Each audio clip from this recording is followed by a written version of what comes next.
Ready? Yes. Ready. All right, let's get started. Good evening, everyone, and thank you for joining the SAISD Redistricting Town Hall meeting and meet and greet with our new SAISD Superintendent, Dr. Jaime Aquino. My name, just jumping into it, right? Let's give him a hand of applause. Thank you. My name is Alicia Sebastian, and I represent SAISD Single Member District 2. Please join me in thanking our students for their performances tonight. Great job, guys. I would also like to recognize our amazing principal, Ms. Shireen Dixon, and the entire Sam Houston High School staff, the outstanding teachers for their support in hosting this event. Thank you, everyone. Oh, that's me.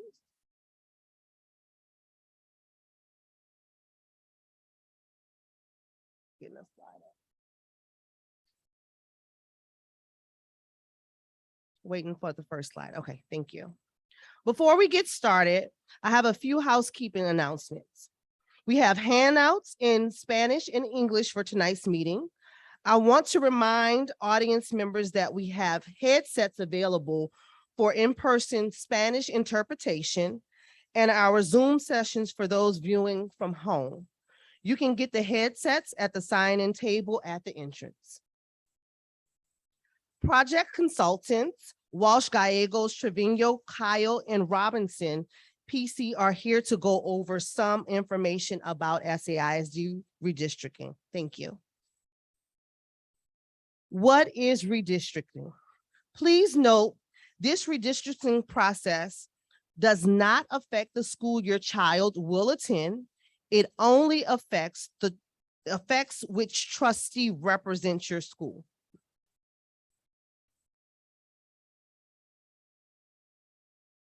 Before we move on, I want to express my gratitude to all the parents, students, teachers, and staff that are so dedicated to our students and their future. I'm proud to represent the following campuses as Vice President and trustee for the San Antonio Independent School District. Sam Houston High School, of course, St. Philip's Early College High School, Young Men's Leadership Academy, Davis Middle School, MLK Academy, Cameron Elementary School, Gates Elementary School, Hirsch Elementary School, Miller Elementary School, Smith Elementary School, Washington Elementary School, Carroll Early Childhood Education Center, and Tynan Early Childhood Education Center. We invite you all to get involved in this community engagement process. Ask questions and provide feedback about proposed redistricting changes. Here are ways you can ask questions and get more information. Use the QR code shown on the screen to submit questions about redistricting to us tonight or in the future. For those joining us in person, we will have a Q&A session after the presentation. Or if you're joining us by Zoom, you can submit questions using the chat function. Next, you can always visit the SAISD webpage about redistricting at www.saisd.net/redistricting.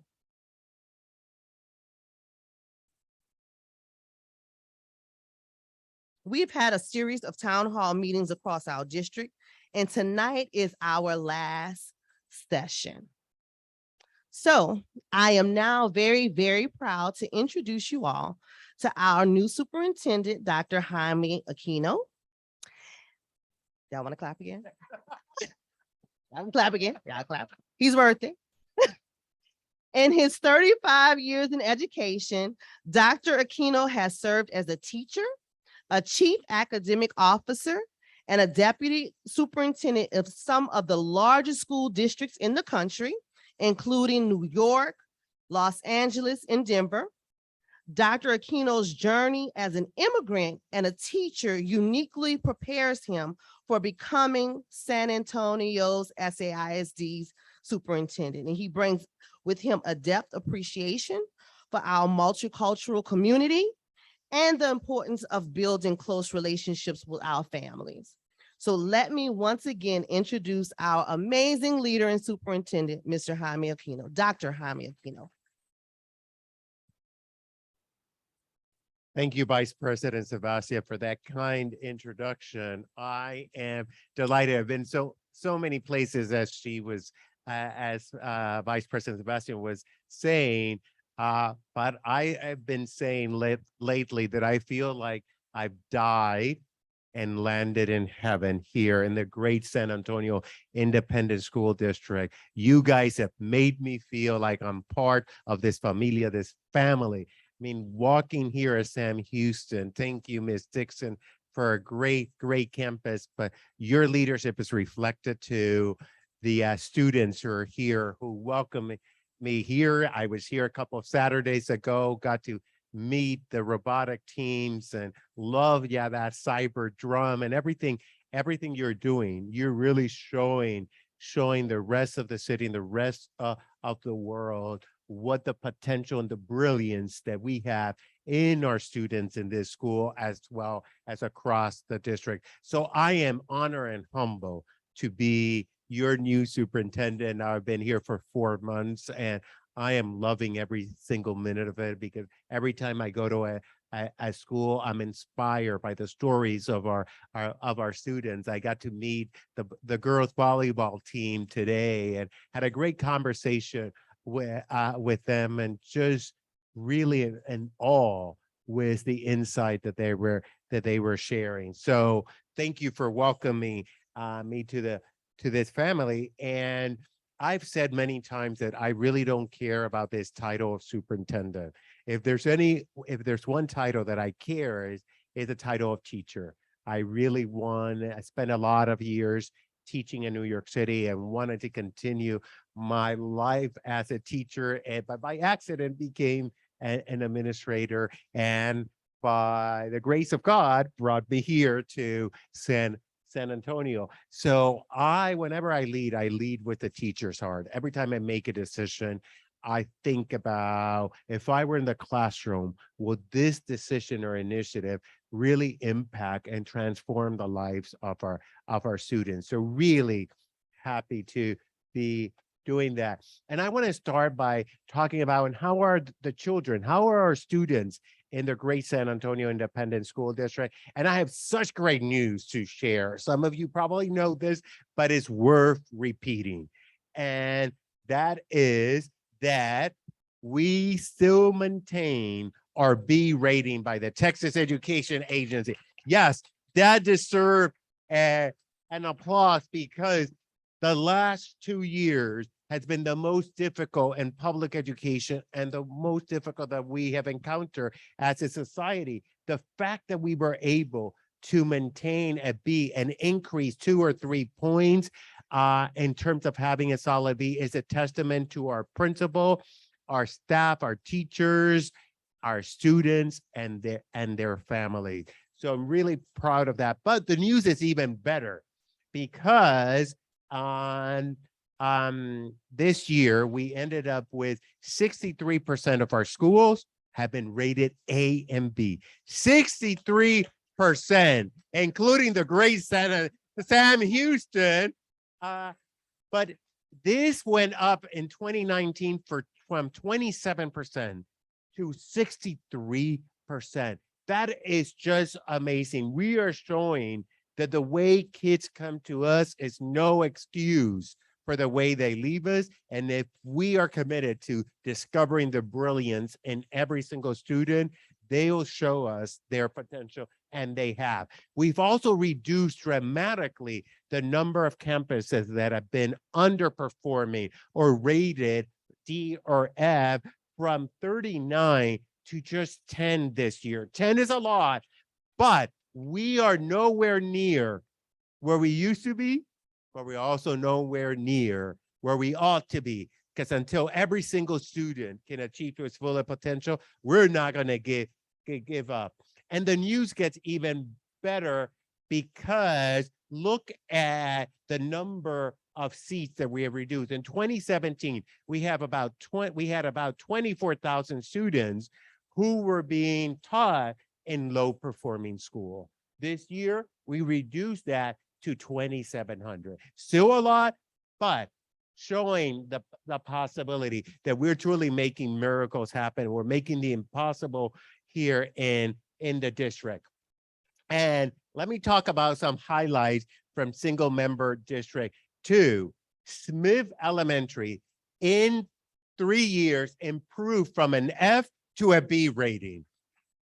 And people thought that perhaps in the East Side, these things were not possible. Well, we're showing the country and the world that it is possible. Sam Houston, Cameron Elementary, and Washington Elementary increased from a C to a B rating. You know, ever since I got here, people have been talking about Sam Houston, and they were like, no. And under the leadership of Ms. Dixon, we have shown what the possibility is in terms of that. We had St. Philip's Early College High School maintain an A rating and graduated 98% of the class of 2021. Let me tell you, very few high school across the country can get a 98% graduation rate. So that's incredible. The news gets even better because we have exceeded our enrollment projection. We're over 45,000 students strong. I think we're up to 700 students above our projection, which is incredible. You might think, hi, Miss, 700? That's nothing. But we have been historically, for the last decade, declining enrollment. This means that our families and our students are believing about the great things that are happening in our schools. So really happy for that. And I just want to touch base very quickly on some safety and enhancement. I want to tell you that all our schools are safe, and they're safe because every single year, the district and every campus is adhering to our protocols and making sure that we're taking care of our staff and our students. But this year, we have invested $40 million in making sure that our campuses are even safer than they were in the past. And I'm proud that under the leadership of Vice President Sebastian and the board, that half of that, 20 million, has been committed to mental and social emotional support for our students and family. And the other 20 million on physical enhancement. And I want to tell you that we show evidence a couple of weeks ago that the district is prepared to address any safety crisis and keep our students and our staff safe. Where we are heading, I'm very proud that one of the first things at the beginning of my tenure was we had a retreat with our board for 2 days, and we came up with this incredible declaration statement that I want to share with you. We at San Antonio ISD declare the possibility that the San Antonio ISD is an inclusive familia that is the destination for transformational learning that makes the impossible a reality by demonstrating an urgent and relentless commitment to love, nurture, and teach all our students like if they were our own kids, so that they in turn can shape, realize their power and shape the world and leave it a better place for future generations to come. I am really proud of this declaration statement. I think it's the only declaration statement in the country that has one word in Spanish, familia. and we could have used the word family, but I think the word familia captures the essence of the San Antonio ISD and of the city of San Antonio, which is what really attracted me to coming here. And the other piece is not only are we going to teach all our kids, like if they were our own, we're going to love them, protect them, and nurture them like if they are our own kids. And here's where we're heading. We want to achieve the impossible in public education. We want to make miracles happen for all kids by making SAISD a destination district. And what do we mean by destination district? A district that family and student choose to send their kids because of our commitment to academic excellence and a well-rounded education like we see here at Sam Houston with the robotic, the pep squad, the cheer. That's part of being a comprehensive program. And the second part is a destination district for our staff, that they come here because this is a place where they can perfect their craft and make the impossible happen by ensuring that all students achieve to their fullest potential. So really, really proud of where we're heading. And as you all know, attendance matters. And if your kids do not come to our school, we cannot develop them in the next superintendent of the San Antonio. We cannot make them the next mayor of the city of San Antonio. We cannot make them the next governor of the state of Texas, or we cannot make them president of the United States if they're not here so we can give them the knowledge and skills. So we want to make sure that they come every single day. In addition to that, with a partnership with the San Antonio ISD Foundation, we're launching an initiative called Attend, Achieve, and Win. And for students who improve their attendance or have perfect attendance, at the end of the year, they're going to have an opportunity to win a brand new car. And let's take a look at what that car will look like. Let's roll it. The SAISD Foundation has got something you can rap about. Getting gear for good attendance. Every day your child attends school makes you one step closer to becoming the owner of a brand new Toyota RAV4. Visit SAISDfoundation.com to see how you can attend, achieve, and win. So, and I want to thank the foundation. I want to thank Frost Bank and Don Frost and Toyota Cavender and Rick Cavender for their incredible support and making sure that we have this brand new car. And we encourage anybody who wants to find out the parameters to go to the foundation website, because we outline, but not only that, the foundation is also giving us every 9 weeks gift for schools and students who have improved their attendance. So as you can see, there are great things happening in our district, and we are committed to making miracles happen for kids. And I just want to say, I've said this before, I don't have kids of my own, but I'm grateful to Vice President Sebastian and the entire board for entrusting me with the lives of 46,000 beautiful children, which I now can say I'm the proud father of 46,000. These kids are my kids, and I'm gonna care for them just like if they were my own kids. So thank you for that gift of experiencing fatherhood, because we are committed to doing whatever it takes because our kids are worth it. Thank you very much for giving me the honor of a lifetime to serve you, our students, our family, in our quest to help every single student become me, or why not better than me. And thank you very much. Turn it back to Vice President Sebastian. Thank you, Dr. Aquino. So now, what we are all here for, we will learn more about the redistricting process. I would like to introduce to you our redistricting team.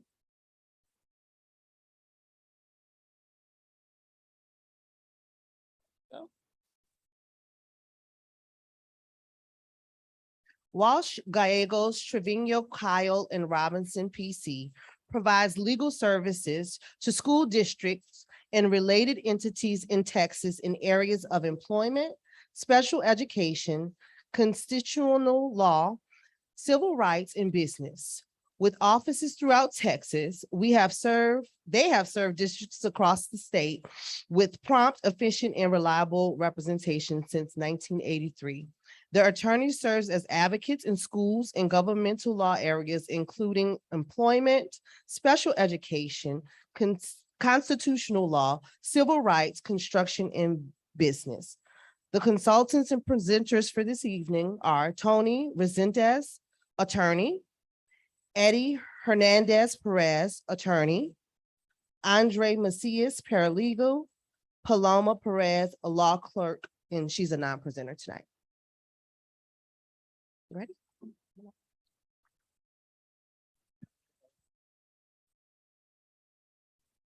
Good evening, everyone. We appreciate the opportunity to come here tonight and talk to you a little bit about redistricting. I'm going to talk about the process, about why we have to do it, and then my colleague is going to talk about the specific changes that the board is looking at making with regard to the single member district lines. So this presentation is going to go over what redistricting is. We're going to talk about the governance structure that San Antonio ISD has, the requirements for redistricting and the process once it's completed. And we're going to talk also about how you can give us feedback that we can relay to the board. So what is redistricting? Redistricting is the process by which we look at changing the geographical boundaries of the governance structure of the single member district lines in a school district as a result of the population change. Every 10 years, we have to do a population census. And this year it was done in 2020. And now based on that information, we're looking at our single member district lines because we want to balance the population between each district to make sure that there's equal and fair representation across the board. That's the idea.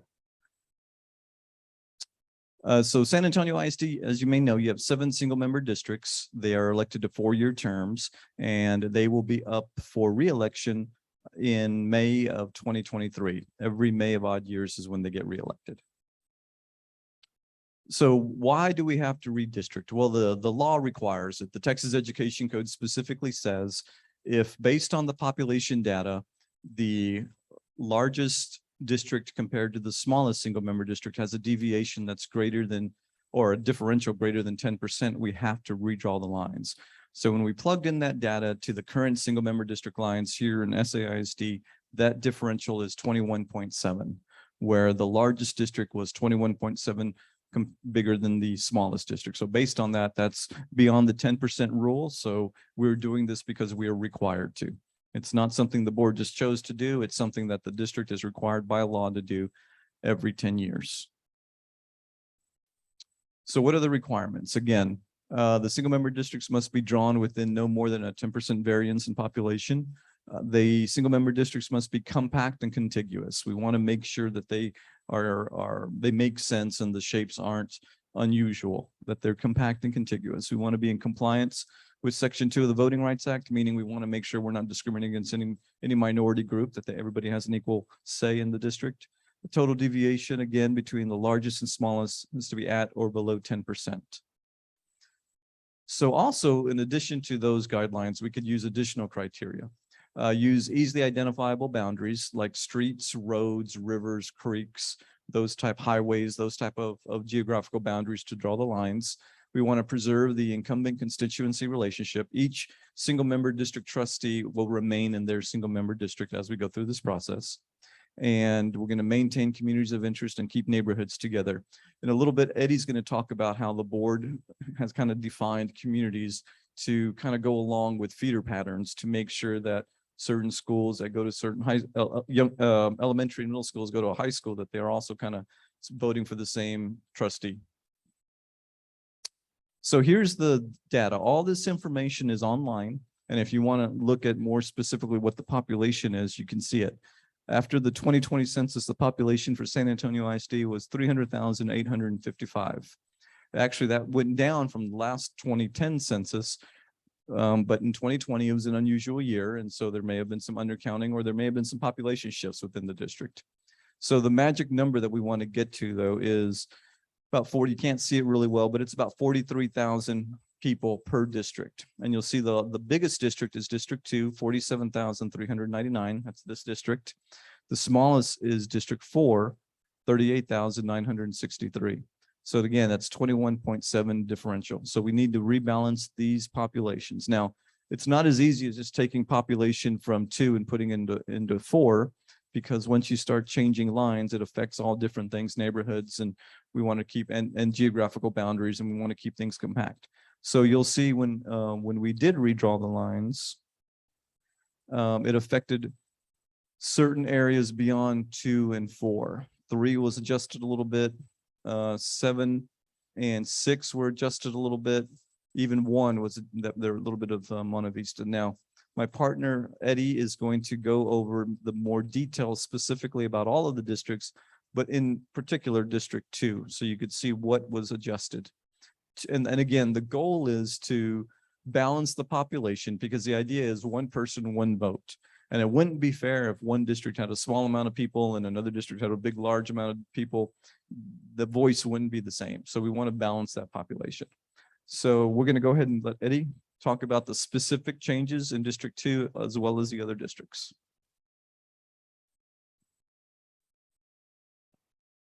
All righty, thank you, Tony.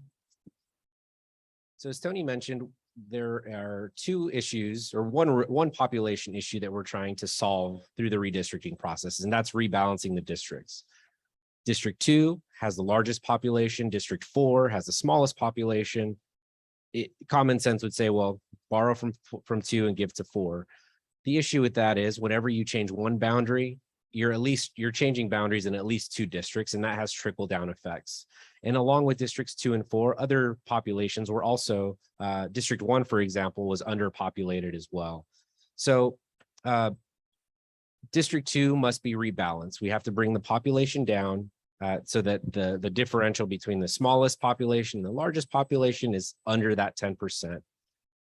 In addition to that, the board took into consideration several other factors, one of them being making sure that that boundaries between the school districts are easily identifiable, and to boil it down, that they make sense. We're not making, strange figures. We're trying to make it look as compact and contiguous as possible. In addition to that, one of the other factors that was taken into consideration is communities of interest. And the way that every community and every governmental entity defines that is a little bit different. Within San Antonio ISD, the board has put a large priority in keeping feeder patterns together as much as possible. If you think about it, it makes sense. If a parent has 2 children, one in elementary school, one in high school, but the elementary school goes into a different feeder pattern and they only vote for the high school trustee, for example, it would make much more sense for that parent to be able to vote for one trustee that represents the entire feeder pattern. So the district put a premium on that as well.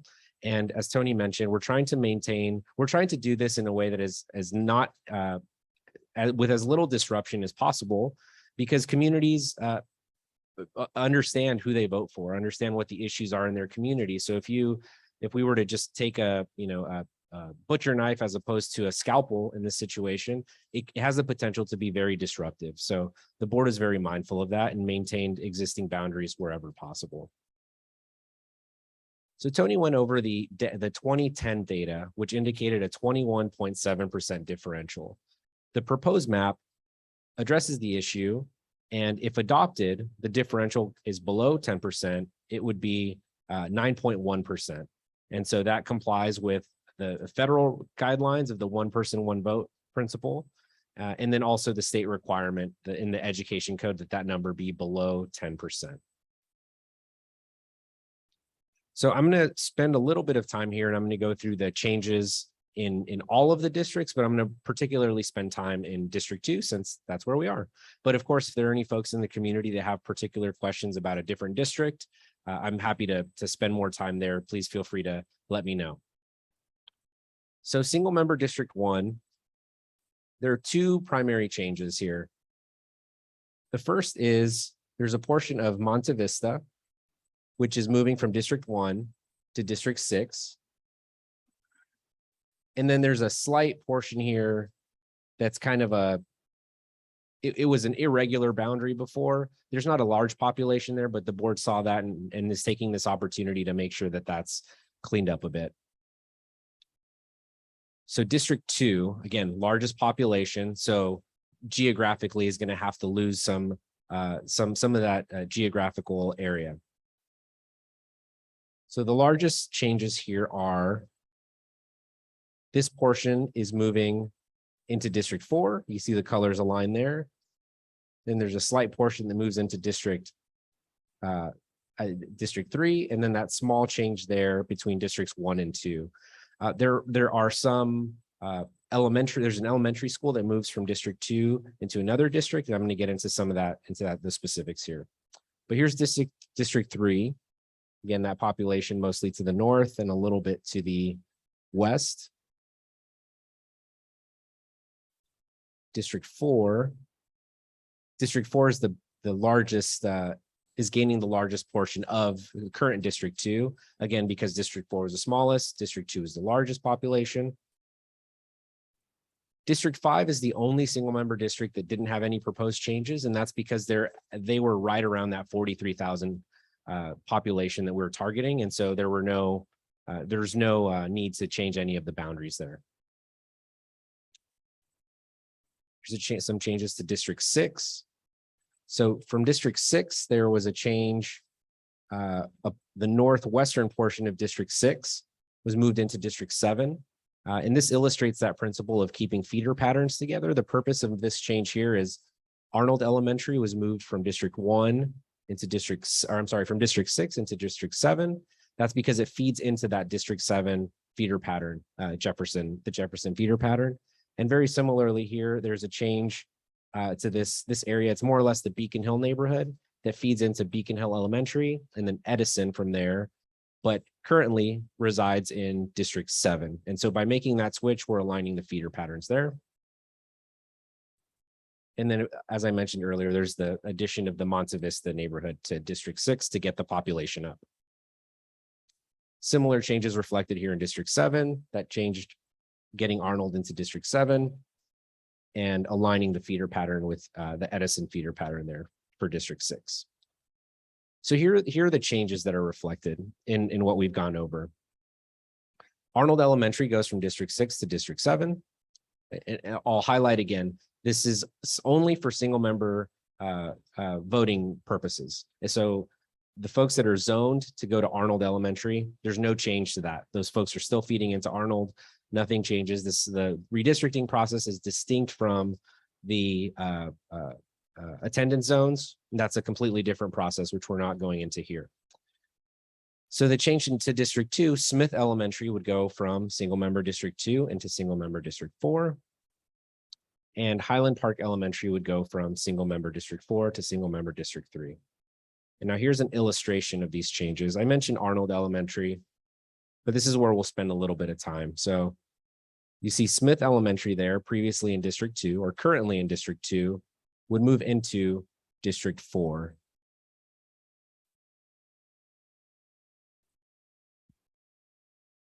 An illustration of Highland Park moving from single member District 4 to 3. And so the first step in the process was for the board to sit down and look at these criteria and make the proposed changes. So we've done that.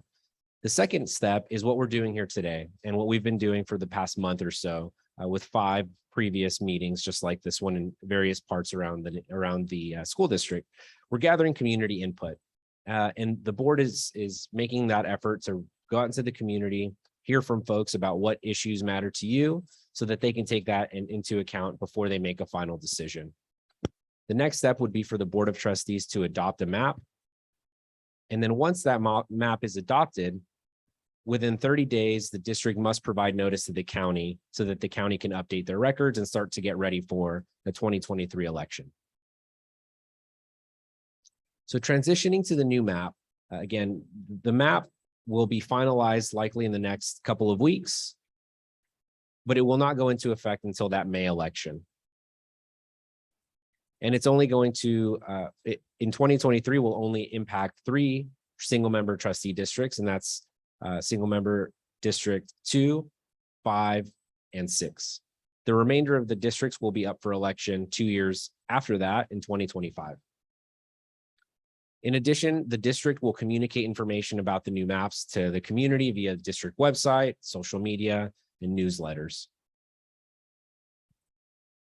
Some additional information for you all.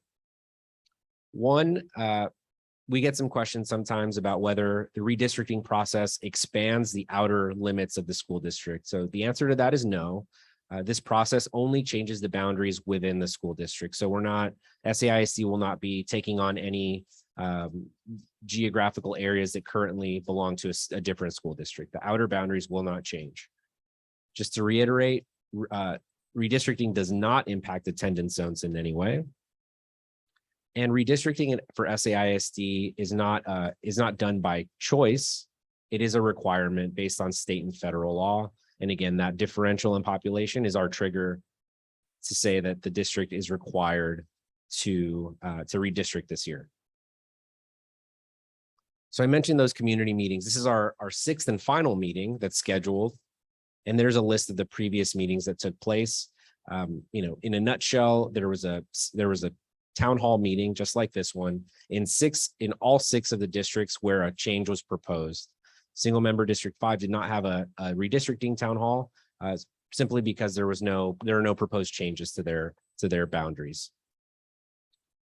In addition, while these town halls have been going on and until the board takes a vote, they certainly welcome your input. So if you have questions, comments, concerns, you can submit those to that email address there, community@saisd.net.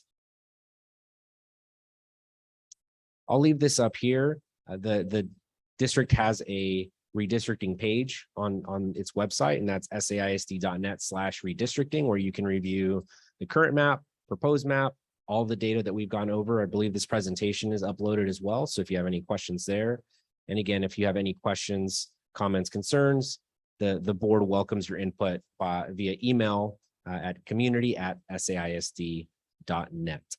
So I will leave that up. That concludes the formal portion of the presentation.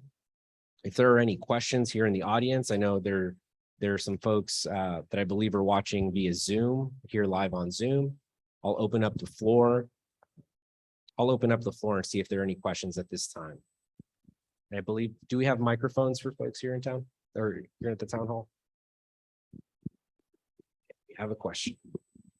Thank you for the presentation, and thank you for being here, Superintendent and Vice President Sebastian. I do have a question. So I'm not a parent, so I'm not really concerned about feeder patterns, but I am a taxpayer in SAISD. And one of the things that seems to me to be important is which districts have the district in charter magnet programs that draw students from all the other districts. And even though that's not part of redistricting, it does have an impact on the trustee that happens to represent that single member district. If there is one or more that have larger numbers of in-district charters, the magnet charters.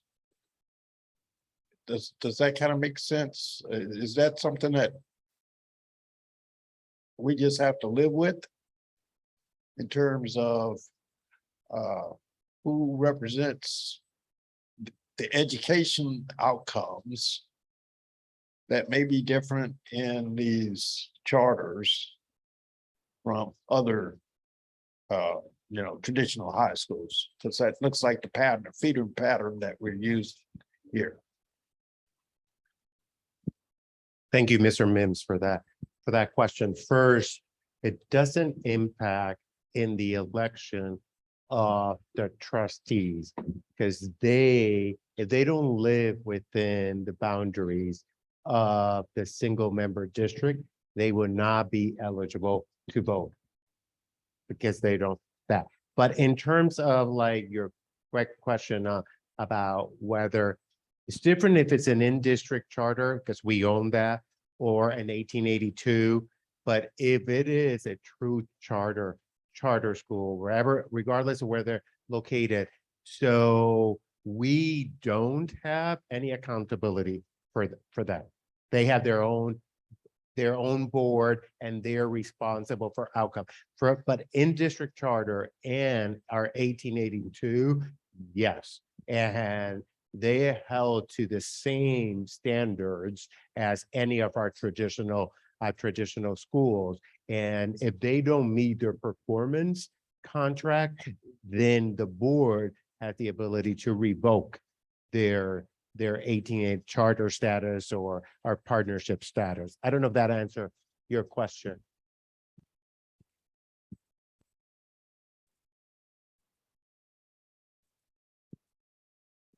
Hold on for the microphone, Mr. Smith.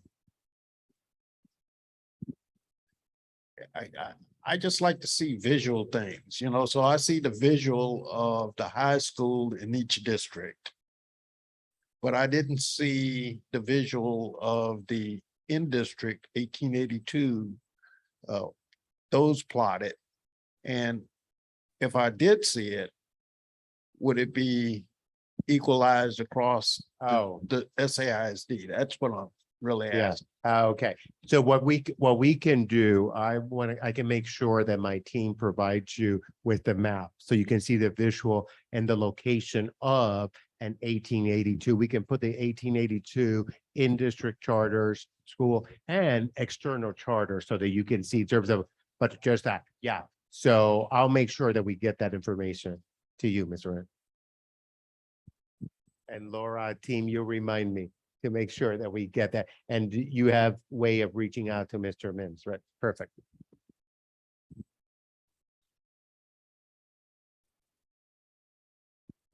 Are there any other questions here in person? Or do we have any questions online? No questions online. Okay, there is a brief, just a couple of questions that have come up periodically that may be helpful for y'all to hear as well. The first one is, folks will look at that 9.1% differential. They understand it's below 10. We're compliant with the law. The question is, can we or should we try to get to zero? Right? They're closer to zero. The short answer is that it's not as easy as that, because once we start to prioritize getting that number down to zero, we may have to deprioritize feeder patterns, for example, or breaking up communities or neighborhoods. And so the reason that we are comfortable with 9.1%, anything below 10%, is because it's a balance of all the factors. So number one, we comply with the law, so we're below 10%. And number two, we've balanced all of the other factors, so we're comfortable with proceeding that way. There's a question that has come up as well about the census numbers and how that works, and whether undocumented persons, for example, are counted in the census. The short answer is that they're supposed to be. So the census is mandated by our Constitution, and the Constitution says that we count people, not residents, not citizens, not anything along those lines. However, the count was done in 2020. And so, that was a weird year for many reasons. One of them, the pandemic. So folks may have been less likely to answer the door, respond to a census worker, for example. And so because of that, in all likelihood, there was an undercount of just people in general. And so for better or worse, though, those are the numbers that we're required to use when we're redistricting. And so those are the numbers that we are using. Another question is why we use, oh, was there a question? Oh, yes. We get.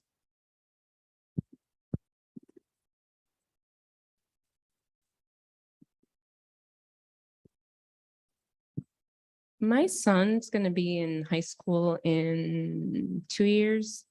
Will he still be coming to Sam Houston, or like if he's going to Davis now, will he still be coming here, or does it depend on where we live? Yes. So the redistricting process, it will only impact potentially if you're in one of the areas that transitions from one area to another. It will only impact who you vote for trustee.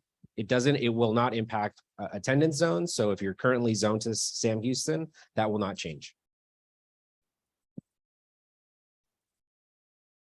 Any other questions here? Online? Nothing? Nope. Okay, last question is also related to the census data and the numbers that we use. And the question is, why do we use total population and not registered voters, for example? And so for better or worse, different communities vote at different rates. And what we're called on by the Constitution to use is people. And so, if an area has a lot of voters, a high voter rate or a low voter rate, that might skew the total numbers, where maybe you have high voter rate, but low total population, or vice versa. So for better or worse, we are required to use that total population. So pause for a sec. Any other questions? All righty. Well, thank you all very much for welcoming us, for coming out, for being interested in the redistricting process. And again, if you have any questions, please, we'll be here for a little bit, or feel free to reach out online as well. Thank you all very much.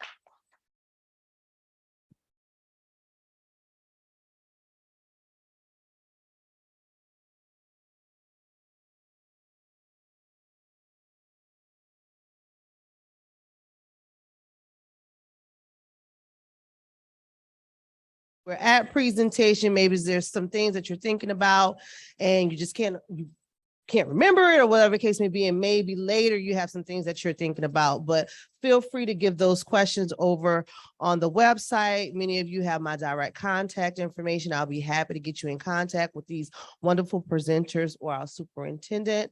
I would be remiss if I do not give a major shout out to my kiddos who are always here with me. I have my personal cameraman, Jackson, here, and our household stylist, Miss Jersey. To all the students who think that their parents are always talking about education, y'all can't imagine what their life is like. So thank you again for everybody who came out tonight. We'll have more opportunities as the months go by for engagement. There's a lot of exciting things happening in our district, and we just appreciate your interest in staying connected. So thank you again, and y'all have a wonderful, wonderful evening.